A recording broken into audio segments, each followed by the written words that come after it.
నమస్తే అండి. ఇవాళ మనం వినబోయే కథ మాతృదినోత్సవం. రచించిన వారు గౌతమి చావలా గారు.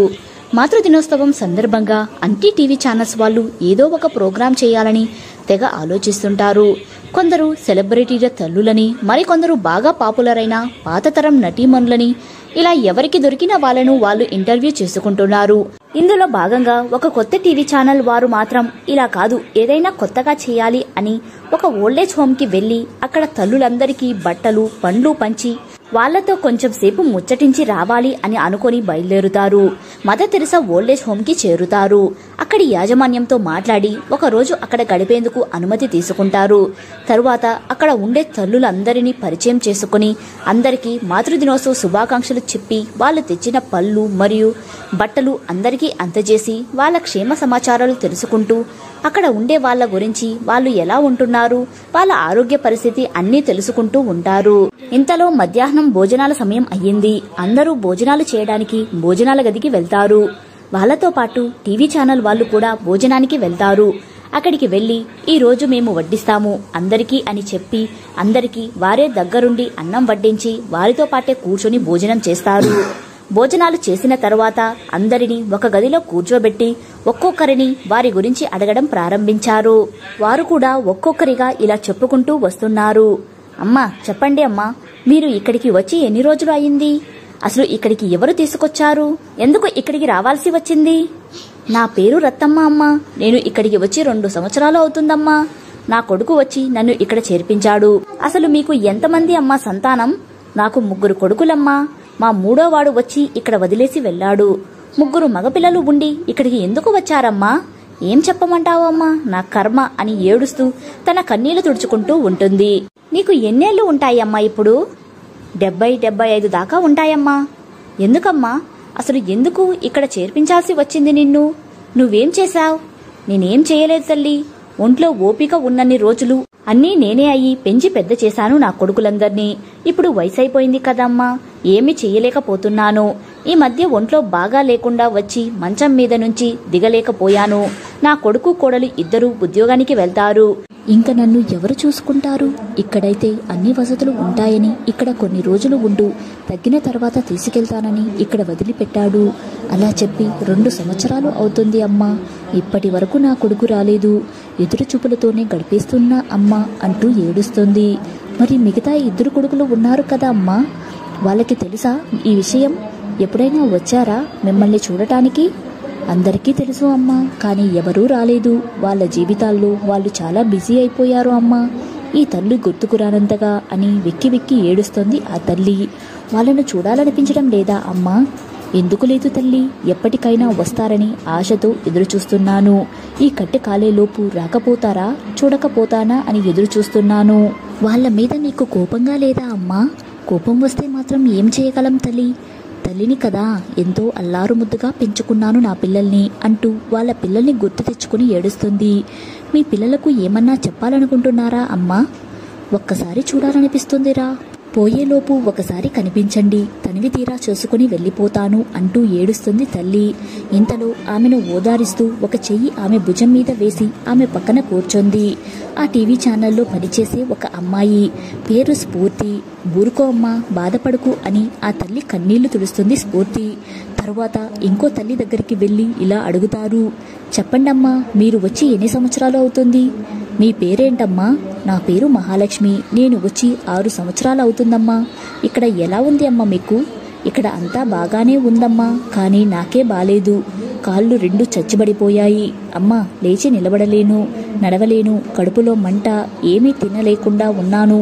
నోరంతా పుండ్లు వచ్చేసి అడిగావు కాబట్టి చెప్తున్నాను తల్లి.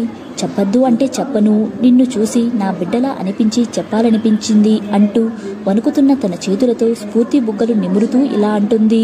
తడబడుతున్న గొంతు, వణుకుతున్న చేతులు, బక్కచెక్కిన శరీరం, కనీసం చీర కూడా కట్టుకోలేని విధంగా చుట్టుకున్న ఆ చీర. ఆ తల్లి దీనస్థితిని చూసి స్ఫూర్తి కళ్ళలో నీళ్లు తిరిగాయి. ఏం పర్లేదు, నీకు ఏమైనా చెప్పాలనిపిస్తే చెప్పు అంటుంది స్ఫూర్తి. ఏం చెప్పమంటావు తల్లి? నా పరిస్థితి, రాత్రులు నిద్రపట్టదు. ఎవరితో అయినా నా బాధ చెప్పుకోవాలి అనిపిస్తుంది. కానీ ఇక్కడ అంతా నాలాంటి వాళ్లే. వాళ్లతో చెప్తే తీరేది కాదు కదా తల్లి నా బాధ. ఆ దేవుడు పిలుపు కోసం ఎదురు చూస్తున్నాను, అంతకన్నా ఏం చెప్పలేను తల్లి అని ఏడుస్తుంది. మీకు ఎంతమంది బిడ్డలు తల్లి? ఈ 6 సంవత్సరాల్లో ఎవరూ రాలేదా మిమ్మల్ని చూడటానికి? వాళ్లకు తెలుసా మీరు ఇలా ఉన్నారని అని అడుగుతుంది స్ఫూర్తి. నాకు ఒక్కగానొక్క కొడుకు తల్లి, పేరు నరసింహారావు. బాగా సంపాదించాడు. ఒక కొడుకు కూతురు కూడా ఉన్నారు. ఇక్కడే ఉంటారు తల్లి, ఊళ్ళోనే ఉన్నారు. కానీ ఇంతవరకు రాలేదు. 6 సంవత్సరాల క్రితం అమెరికా వెళ్ళాలని ఇక్కడ వదిలిపెట్టి వెళ్లారు నన్ను. అప్పటి నుండి ఇప్పటి వరకు రాలేదు తల్లి అంటుండగా స్ఫూర్తి ఒక్కసారిగా లేచి నిలబడుతుంది. ఆ తల్లి వైపు చూసి తన దుఃఖం ఆపుకోలేక కన్నీరు కారుస్తుంది. తేరుకొని కన్నీళ్లు తుడుచుకొని ఆ తల్లి వైపు చూస్తుంది. ఇంకా ఈ తల్లితో అవసరం లేదు కదా, అందుకే వదిలేసి ఉంటాడు అంది ఆ ముసలావిడ. మీ కొడుక్కి ఏమన్నా చెప్పాలి అనుకుంటున్నావా? అమ్మకి ఏడుపుతో మాటలు రావట్లేదు. మాట్లాడే ఓపిక కూడా లేదు. ఉన్న శక్తినంతా కూడగట్టుకుని నేనేం చెప్పాలి అనుకోవట్లేదు. 6 సంవత్సరాల నుండి చూడడానికి రానివాడు నేను చెప్తే మాత్రం వస్తాడా? ఆశ ఎప్పుడో చచ్చిపోయింది. ఇంతలో ఇంకొక అమ్మ అందుకుని, ఏం చెప్తాం తల్లి, నా కొడుకులకి మీసాలు గడ్డాలు వచ్చేసరికి తల్లి అడ్డు అయిపోయింది. పెళ్ళాల మత్తులో పడి తల్లిని పట్టించుకోవడం మానేశారు. నా కోడలు అయితే నా మీద దొంగతనం మోపి నా కొడుకు చేత నన్ను తిట్టించి అవమానపరిచింది. అయినా కొడుకు మీద ఉన్న ప్రేమ చంపుకోలేక ఎన్ని అవమానించినా భరిస్తూ వచ్చాను. కానీ చివరికి తన తండ్రి మీద చెయ్యి చేసుకునే పరిస్థితికి తీసుకువచ్చింది నా కొడుకుని. అయినా నా కొడుకు అయినా అర్థం చేసుకోవాలి కదా, వాళ్ళు ఎవరూ కాదు, నా కన్న తల్లి తండ్రులు. వాళ్ళని అనుమానించడం అవమానించడం తప్పు కదా అని ఇంకా అక్కడ ఉండటం ఇష్టం లేక నేను నా భర్త వేరే ఇల్లు తీసుకుని దూరంగా ఉంటూ వచ్చాము. నాకు 3 కూతుర్లు, 1 కొడుకు. మాకు చాలా ఇల్లు ఉన్నాయమ్మా. అవన్నీ అమ్మేసి వచ్చిన డబ్బులు బ్యాంకులో వేసుకుని వచ్చిన వడ్డీతో కాలం గడుపుతూ ఉందామనుకున్నాము. కానీ అలా కూడా మమ్మల్ని బతకనివ్వలేదు తల్లి నా కోడలు. ఇల్లులు అమ్మాలంటే కొడుకు కూతుర్లు అందరి సంతకాలు కావాలన్నారు. నా 3 కూతుర్లు బంగారు తల్లులు అడిగిన వెంటనే సంతకం పెట్టేశారు. కానీ నా కొడుకు ఆ డబ్బులు ఎంతో కొంత ఇస్తే గాని సంతకం పెట్టను అన్నాడు. ఆ ఇల్లులు అమ్మగా 55 లక్షలు వచ్చింది. 50 లక్షలు అడిగాడు. మీరు ముసలివాళ్ళు, మీకు 5 లక్షలు చాలా ఎక్కువ అన్నాడు. మేము ఇవ్వడానికి ఒప్పుకోలేదన్న కోపంతో మా మీదకే రౌడీలను పంపి బెదిరించి కొట్టించి మొత్తం ఆస్తి తన పేరు మీద రాయించుకున్నాడు నా కొడుకు. తన కాళ్ళు కందకూడదని తన చేతులతో నడిపించాడు నా భర్త. ఆ చేతులను కట్టేసి మరీ కొట్టాడు. వాడికి చిన్న ముళ్ళు గుచ్చుకున్నా కూడా విలవిలలాడాడు. అలాంటిది ఆయన రక్తం కళ్ళ చూశాడు. అయినా అది మా ఆయన కష్టపడి సంపాదించిన ఆస్తి, మా ఇష్టం వచ్చిన వాళ్ళకి ఇస్తాము అన్నందున కన్న తల్లి అని కూడా చూడకుండా నా గొంతు నులిమాడు. అడ్డు వచ్చిన మా అల్లుడిని కూడా కొట్టబోయాడు. అలాంటప్పుడు మీ కూతురు దగ్గరే ఉండొచ్చు కదా అమ్మా. ఉండొచ్చు. మా కూతుర్లు అల్లుళ్ళు మమ్మల్ని రమ్మని పిలిచారు. కానీ వాళ్ళకి కూడా తల్లిదండ్రులు ఉన్నారుగా, వాళ్ళని కూడా వీళ్ళే చూసుకోవాలి కదా. ఇంతమందిని చూసుకునే స్తోమత వాళ్ళకి లేదు. అయినా మమ్మల్ని రమ్మని పిలిచారు. అదే వాళ్ళ గొప్ప మనసు. మేము అందుకు నిరాకరించడంతో ఏమీ చేయలేక ఊరుకున్నారు. అయినా అప్పుడప్పుడు వస్తూ మమ్మల్ని పరామర్శించి వెళుతూ ఉంటారు నా అల్లుళ్ళు కూతుర్లు. నా కొడుకు ఇలా ఎన్నో రకాలుగా మమ్మల్ని ఇబ్బంది పెట్టాడు. ఇదంతా చూసి తట్టుకోలేక మా ఆయన దిగులుతో మంచం పట్టాడు. అప్పుడు కూడా చూడడానికి రాలేదు నా కొడుకు. కానీ మా ఆయన మాత్రం చాలాసార్లు కొడుకుతో మాట్లాడాలని ఉంది అని అడిగేవారు. కొడుకు ఎన్ని చేసినా కూడా వాడి మీద ప్రేమ తగ్గలేదు మా ఆయనకి. కానీ నా కొడుకు రాలేదు. చిన్నప్పటి నుండి కూతుర్ల మీద కన్నా కొడుకు మీద ఎక్కువ ప్రేమ మా ఆయనకి. ఒక్క మాట కూడా అననిచ్చేవాడు కాదు వాడిని. కానీ వాడు మాత్రం నాకు ఎవరూ లేరు, ఎప్పుడో చనిపోయారు అనేవాడు.